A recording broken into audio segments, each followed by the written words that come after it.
کے ہمارے معزز مہمان جناب قاری عرفان عاشق صاحب جو آپ کے جذبات کو گرما رہے تھے، اب میں بلا تاخیر دعوت خطاب دوں گا آج کے ہمارے معزز مہمان وکیل ناموس صحابہ حضرت مولانا محمد اکرم عثمانی صاحب، صدر پاکستان راہ حق پارٹی ضلع لاہور، تشریف لائیں اور اپنے خیالات کا اظہار فرمائیں۔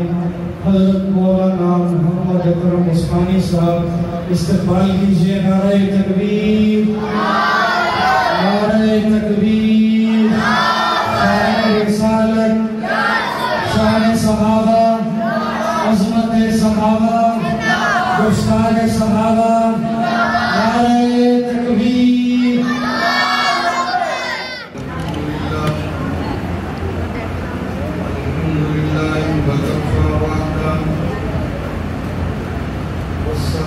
والسلام على من لا نبي بعده وعلى آله وأصحابه الذين هم مفاتيح الرحمة ومصابيح الغرر، صلاة تكون للنجاة كفيلة ولعلو الدرجات وسيلة. أما بعد فأعوذ بالله من الشيطان الرجيم. بسم الله الرحمن الرحيم. لقد من الله على المؤمنين إذ بعث فيهم رسولا يتلو عليهم آياته ويزكيهم ويعلمهم الكتاب والحكمة وإن كانوا من قبل لفي ضلال مبين. صدق الله وصدق رسوله النبي الكريم، ونحن على ذلك من الشاهدين والشاكرين، والحمد لله رب العالمين. إن الله وملائكته يصلون على النبي يا أيها الذين آمنوا صلوا عليه وسلموا تسليما. اللهم صل على محمد وعلى آل محمد كما صليت على إبراهيم وعلى آل إبراهيم إنك حميد مجيد. رب اشرح لي صدري ويسر لي أمري واحلل عقدة من لساني يفقهوا قولي. رب زدني علما، رب زدني علما، رب زدني علما. سبحانك لا علم لنا إلا ما علمتنا إنك أنت العليم الحكيم.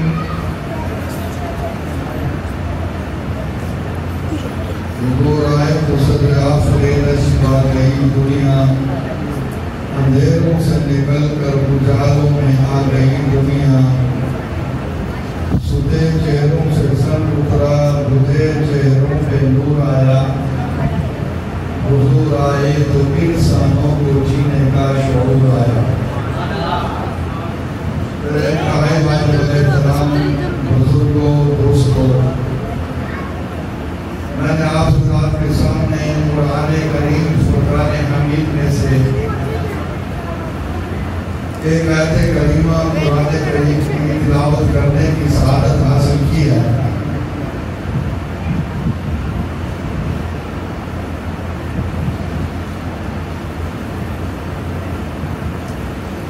دعا فرمائیں کہ اللہ رب العزت مجھے تلاوت کردہ آیت کریمہ کی روشنی میں آپ کو سچ کہنے کی توفیق نصیب فرمائے.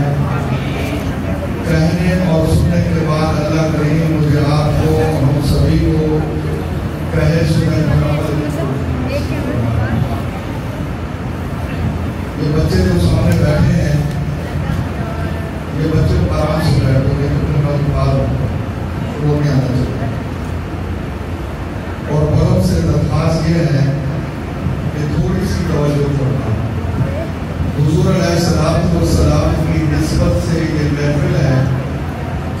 حضور علیہ السلام کا تذکرہ ہو رہا ہو اور ہم ادھر ادھر باتوں میں توجہات میں نظریں دوسری طرف یا آپ علیہ السلام شان کے خلاف کیا ہے اور آپ کی بے ادبی ہے کہ آپ کا تذکرہ ہو اور ہماری توجہ کرنا ہو، پھر یہاں ہمارا آنا بیٹھنا کسی کام کا نہیں۔ اب ہم توجہ سے سنیں گے تو ہمارے یہ بیٹھنا عبادت بن جائے گا، نہ صرف عبادت بنے گا، دنیا میں ہمارے لیے ترقی درجات کا ذریعہ بنے گا اور کل قیامت کے دن حضور کی شفاعت کرے گا۔ اس لیے آپ نے توجہ کے ساتھ تشریف رکھنا ہے۔ حضور نبی کریم صلی اللہ علیہ وسلم اللہ تعالیٰ کا ہم پر بہت بڑا احسان ہے۔ نبی کریم صلی اللہ علیہ وسلم اللہ کے خزانوں میں سب سے قیمتی خزانہ اگر کوئی ہے تو وہ محمد رسول اللہ صلی اللہ علیہ وسلم کی ذات گرامی ہے۔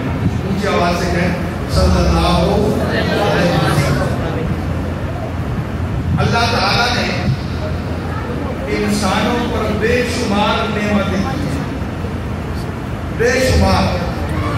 اللہ فرماتے ہیں وَإِن تَعُدُّوا نِعْمَتَ اللَّهِ لَا تُحْصُوهَا، میری نعمتوں کو اگر تم شمار کرنا چاہو تو شمار نہیں کر سکتے۔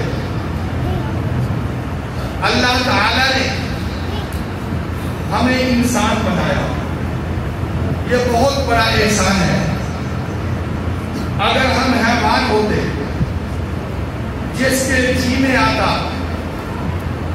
وہ اپنی لاٹھی کے ساتھ ہمیں ہانپتا، ہمیں سردی میں باندھے، ہمیں گرمی میں باندھے، ہمیں کھانے کو دے یا نہ دے، ہمیں پینے کو دے یا نہ دے، اس کی مرضی ہے۔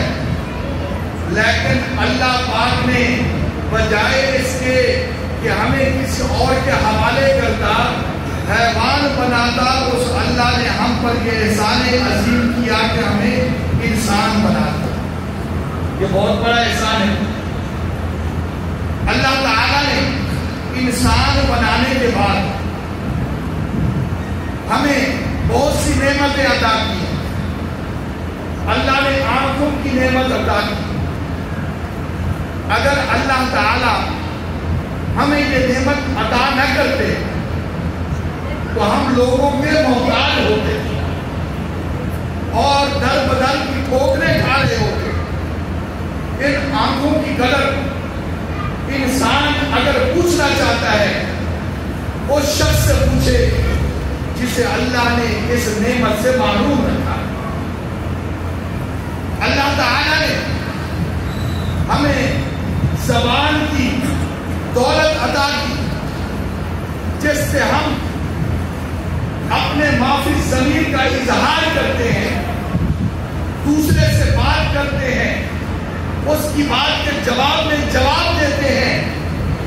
اگر اللہ تعالی ہمیں یہ نعمت عطا نہ فرماتے تو ہم محتاج ہوتے، معافی ضمیر کا اظہار نہ کر سکتے، اور اس نعمت کی قدر دانی اگر پوچھی ہے تو شخص سے پوچھئے جسے اللہ نے اس دولت سے معلوم ہے۔ اللہ نے ہمیں ہاتھ دیے، پاؤں دیے، دل اور دماغ دیا، اور بے شمار نعمتیں ہیں جو اللہ تعالیٰ نے نعرہ تکبیر اللہ اکبر صادر محترم حضرت مولانا خالد حسین سے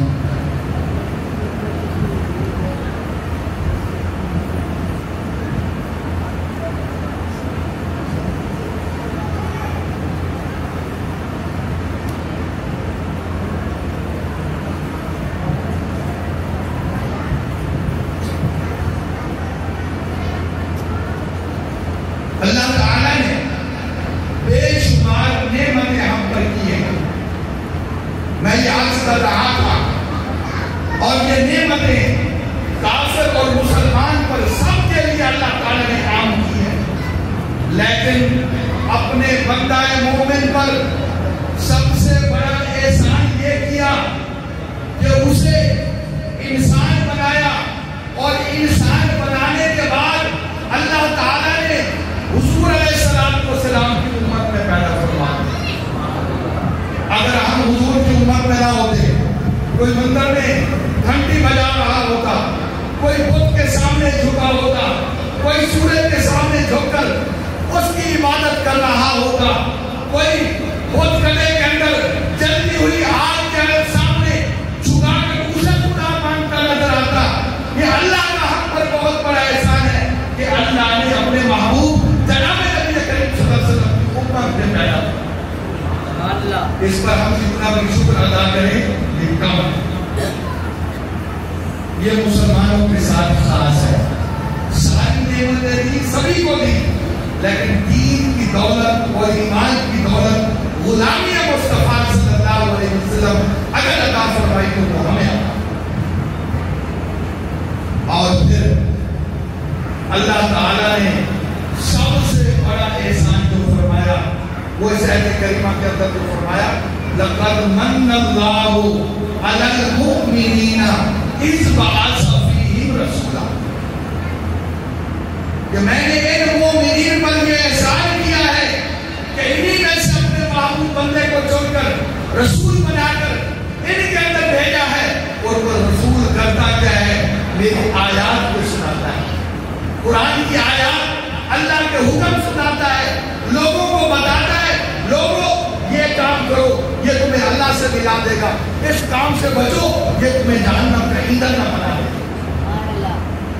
وہ اللہ کی آیات سنا کر انہیں یہ بتاتا ہے کہ تم کس کی عبادت کرو تو صرف اس کی جس نے ساری کائنات کو پیدا کیا ہے، جو ذرے ذرے کا مالک ہے، کائنات کے ذرے ذرے کو اسی نے پیدا کیا ہے، اسی کا تخلیق کرتا ہے، اسی کے حکم اور ارادے سے موجود ہے، اور جب اس کو حکم دینا ہے اس سے بنا ہوتا ہے۔ سبحان اللہ۔ اور کائنات کا ایک ایک ذرہ اسی کی صدا کر رہا ہے، اسی کے سامنے جھک رہا ہے۔ ارے دنیا والو، اللہ تعالیٰ نے یہ کائنات جس محبوب کے لیے بنائی، اور جس محبوب کو بنا کر اللہ نے اس کے چہرے کی، اس کی زلفوں کی، اس کے جو ہے آپ علیہ السلام کے ایک ایک عادت کی قسم قرآن کریم میں کھائی ہے۔ اللہ تعالیٰ اس پیغمبر کے متعلق فرمایا ہے، لوگوں وہ پیغمبر بھی میرے سامنے جھک رہا ہے، حسینوں کا امام، نبیوں کا امام، ولیوں کا امام، کائنات کے آدم سے لے کر عیسیٰ تک سبھی نبیوں کا امام، اور قیامت تک آنے والے ہر انسان کا امام جناب محمد رسول اللہ صلی اللہ علیہ وسلم، جس کے حسن پر ناز کیا گیا، جس کے اخلاق پر ناز کیا گیا، جس کے عادات پر ناز کیا گیا، جس کے کردار پر ناز کیا گیا، جس کے اپنوں نے تعریف کی، جس کی بگاڑوں نے تعریف کی، جسے اپنوں نے اچھا سمجھا، جسے بروں نے اچھا کہا، وہ پیغمبر اللہ کے سامنے اگر جھوٹا نظر آ رہا ہے، اے دنیا والو تم اس کے نام لیوا ہو، تم تو اس کا کلمہ پڑھتے ہو، تم اسے نبی مانتے ہو، تمہیں عزت اسی کی وجہ سے ملی ہے، تمہیں رفعت اسی کی وجہ سے ملی ہے، تمہیں معرفت خدا اسی کی وجہ سے ملی ہے۔ جب وہ اللہ کے سامنے جھکتا ہے تو تم بھی اس کے سامنے جھکو۔ سبحان اللہ۔ اور وہ پیغمبر جب اسی خدا سے مانگتا ہے تو بھی اسی سے مانگو۔ بیٹے دینے والا وہی، بیٹیاں دینے والا وہی، عزت دینے والا وہی، ذلت دینے والا وہی، عزتوں کے خزانوں کا مالک وہی، ذلتوں کے خزانوں کا مالک وہی۔ وہ چاہے تو یتیموں کو بادشاہ بنا دے، وہ چاہے تو بادشاہوں کو تختہ دار سے اتار کر سمندر کے اندر ڈبکیاں لگا لگا در سے عبرت بنا کر دنیا کو بتا دے کہ جو میرا ناشکرہ ہوتا ہے، جو مجھے چیلنج کرتا ہے، جو میرے نبی کا مذاق اڑاتا ہے، جو میری طاقت کا انکار کرتا ہے، اس کی حیثیت میرے سامنے یہ ہے کہ میرے پانی کے چھوٹے سے جو ہے دریا کا، میری بڑی بڑی نعمتوں، بڑے بڑے سمندروں، بڑے بڑے دریاؤں میں سے ایک چھوٹے سے دریا کا مقابلہ نہیں کر سکا، اس کی موجوں کا مقابلہ نہیں کر سکا، اس کی ساری طاقتیں، اس کا سارا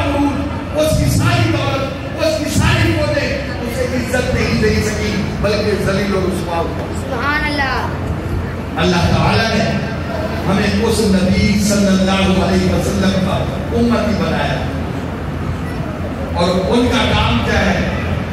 اللہ کی آیات سنانا، اس کے ذریعے سے وَيُزَكِّيهِمْ تمہارے دلوں سے شرک، بدعات، گندی عادات، وسوسے، گندی سوچیں اور ناپاکی، گانا بجانے کی وجہ سے، گانا سننے کی وجہ سے، حرام سننے کی وجہ سے، حرام بولنے کی وجہ سے، حرام کھانے کی وجہ سے، حرام دیکھنے کی وجہ سے، حرام پینے کی وجہ سے، حرام بولنے کی وجہ سے تمہارے دل سخت ہو چکے۔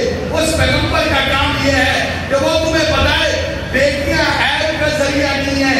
دنیا والوں، انسانوں کو غلام بنانا یہ فخر نہیں ہے، بلکہ انسانوں کو انسان سمجھنا، انہیں عزت دینا، بیٹی کو بیٹی سمجھنا، اسے عزت دینا، یہ اللہ کو محبوب ہے اور اس کا نمبر کا طرز زندگی ہے۔ سبحان اللہ۔ اس لیے میرے بھائیوں، حضرت استاد جی موجود ہیں، ان کی موجودگی میں خانہ پوری کے لیے بیٹھا تھا، وہ تشریف لا چکے ہیں، تو یہ چند بے ربطی سی ٹوٹی ٹوٹی سی باتیں میں نے کی۔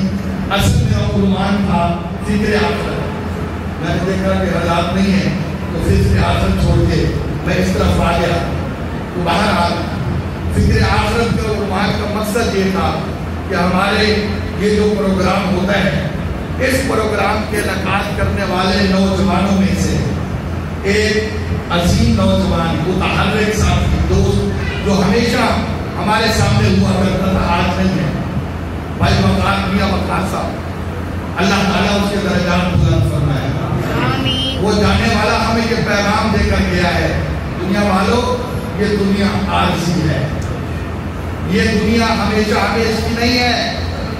میں بھی کسی کا بیٹا ہوں، میں بھی کسی کا بھائی ہوں، میرے بھی خواب تھے، میرے ماں باپ کے بھی جو ہے خواہشات تھی اور میرے متعلق ان کے بھی جذبات تھے، لیکن وہ جذبات نہیں رہ گئے۔ آج سب کچھ یہی ہے، میں سب کچھ یہاں سے چھوڑ کے دنیا سے جا رہا ہوں اور ہر ایک نے جانا ہے، جوانی میں جانا ہے۔ ہم نے دیکھا ہے باپ بیٹے کو قبر میں اتارتا ہوا، بیٹا باپ کو قبر میں اتار رہا ہے، اور اسی طرح جو ہے بعض اوقات دادا اپنے پوتے کو، نانا اپنے نواسے کو قبر میں اتارتے ہوئے دیکھا گیا ہے۔ اللہ تعالیٰ بتانا یہ چاہتے ہیں دنیا والوں، یہ دنیا ہمیشہ ہمیشہ کے لیے نہیں ہے، یہ عارضی ہے۔ اگر تم چاہتے ہو اس دنیا سے کامیاب ہو کر جاؤ، اس دنیا سے ایسے بن کر جاؤ کہ جب کل قیامت کے دن تمہیں حضور کا سامنا کرنا پڑے تو حضور علیہ السلام فرمائے یہ میرا امت ہے، اسے آنے دو، حضور تمہاری شفاعت بھی فرمائے، حوض کوثر میں تمہیں جام کوثر بھی پلائے اور اپنے سینے سے بھی لگائے۔ دنیا پر رہتے ہوئے نوجوان کا کردار بھی ایسے بن جائے، بچے کا کردار بھی ایسے بن جائے، عورت کا کردار بھی ایسے بن جائے، ماں کا کردار بھی ایسے بن جائے، بہن اور بھائی کا کردار بھی ایسے بن جائے، باپ کا کردار بھی ایسے بن جائے کہ دنیا میں رہے حضور کا عاشق، حضور کا غلام، حضور کا محب بن کر رہے، اور جب دنیا سے جائے تو حضور کا عاشق دنیا سے جاتے ہوئے جائے تو لوگ کہیں کہ حضور علیہ السلام کی سنت کا متبع تھا، اور کل قیامت کے دن حضور علیہ السلام اس کا استقبال کرے۔ اللہ تعالیٰ مجھے آپ کو، ہم سبھی کو مرنے سے پہلے موت کی تیاری کی توفیق نصیب فرمائے۔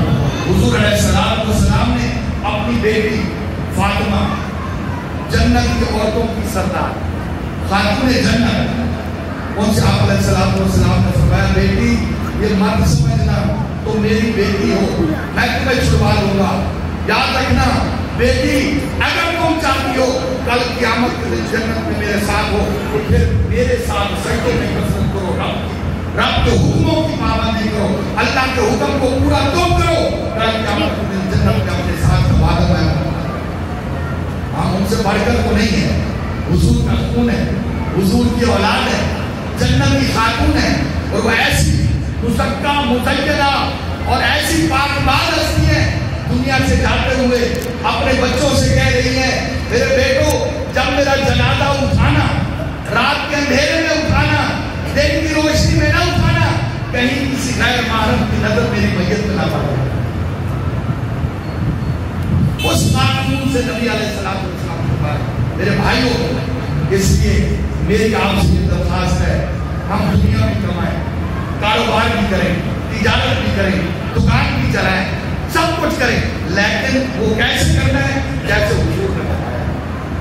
میری عبادت بھی حضور کی عبادت کی طرح ہو، میری تجارت بھی حضور کی تجارت کی طرح ہو، میری خوشی اور غمی بھی حضور کی خوشی اور غمی کی طرح ہو، میرا طرز زندگی بھی حضور علیہ السلام کی زندگی کی طرح ہو۔ اگر میں نے یہ کر لیا، سمجھے دنیا پر میں کامیاب ہوں، حضور کا امتی ہوں، اور کل قیامت کے دن حضور کی شفاعت کا مستحق ہوں۔ اللہ تعالیٰ مجھے آپ کو صحیح